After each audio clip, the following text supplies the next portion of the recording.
we were talking to Casey about the line from last year and then back to this year, and he said, no, don't take any, basically you were saying, don't take anything for granted around here, that we kind of still have to stick to the details and the little things and so forth. Are those the things that you're watching out there to see if you want to put that line back together?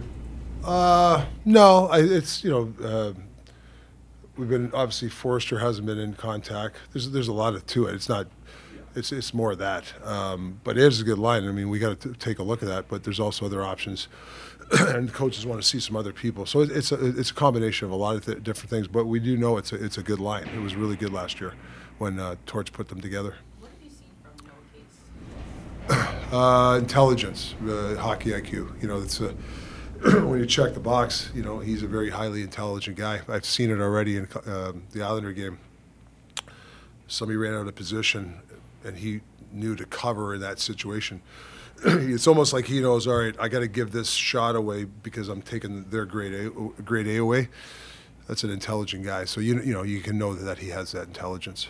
He said that, obviously he's a guy who's always in the right spot, right? But he feels that he can give you more offense this year because of the way you're going to use him within your system, within your structure. What do you think you can do to unlock even a little bit more offensively? Yeah, he's right. I think there's more there. He is who he is, but I still think he can obviously supply. I mean, there's certain things like, for me, a lot of guys, they automatically go low to high. When there's a lot of times you don't really have to go low to high. There's nobody around you. There's times to attack the interior, and then whatever the coverage is, you got to make your play. I can't. It's funny. I tell the players 80% I can tell you some of the system, but there's 20%.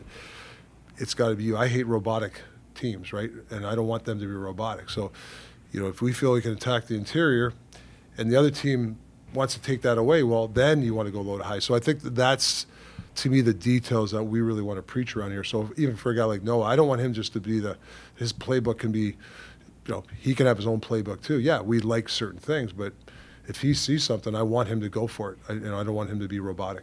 Going back to last night's game, the guys up front, the young guys, Bump and Luchenko, what did you think of their play? Yeah, I thought Bumper, I like our whole team. I think we started out really slow the first period, and then I thought Bumper got a couple of good hits in. His attack and his speed, obviously Luchenko's speed. Those two guys are fast.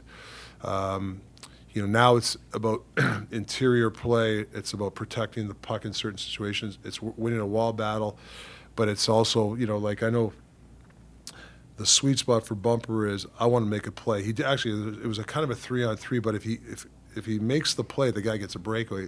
Got knocked down and went the other way, right? It was 47 seconds in his shift. This is where he's got to find the sweet spot. Maybe not the right time, but I don't want to take that out of his hands. Like, I still want him to make that play. Just be a little more calculated. We had a couple of tired D, but that comes with experience. But I'm not going to tell him to dump the puck in those situations. I mean, he can make a play. I want him to make the play. Rick, you've talked about attacking the interior and yes, probably being more aggressive. Watching from afar, the Flyers in the past, did you notice maybe a little too much of a pass-first mentality, a little too much perimeter play? I mean, honestly, I don't know about that. I just know to be successful in the league, you gotta hold on to pucks. Yeah. You got to retrieve pucks, and you got to be willing to the interior. Like I thought. And last night we did a game review. It's something that we got to get Pistons two to the net. There was a lot of, whether one man or two guys to the side last night. Now is it training camp, summer hockey? A little we're trying to get out of us, maybe a little bit of that, but we have to be an interior team if we want to score goals. Yeah. You guys took a look at Christian Dvorak on the wing with Zegers today. Is that something where you see that as a potential combo because number one, Dvorak does have the good face-off ability, and then also maybe can provide some support for Zegers defensively? Yeah, that could be situational. It could be, maybe it's opening. I'm not quite sure. You play with Zegers and Mitchkov. If I do keep them together, might need a little reliable guy. Not, obviously, it's my job to get those guys to play reliable, but a little too many odd man rushes in the island there in the second period, and those guys have to understand. So, not saying that, I'm going to put somebody different, but sometimes you play with two highly skilled guys like that. Sometimes you have that kind of responsible guy. It might work, and I think Devo's that guy that can win battles in the corners and get the puck to a guy like Zegers or Mitchkov. On Zegers, you probably had some conceptions about him when you coached against him. Who's that? On Zegers. Oh, yeah. Yeah, you probably had some conceptions about when you coached against him. Have those perceptions changed at all now that you've gotten him as a coach? Well, he's willing to learn. He's coachable. You know, like he's been in the office watching video. He's on the ice listening to the other coaches. So I don't even know. You know, I know he's a great kid. You talk to some other players that I've coached. He's a great kid. He wants to listen. The guy hasn't liked his last couple of years.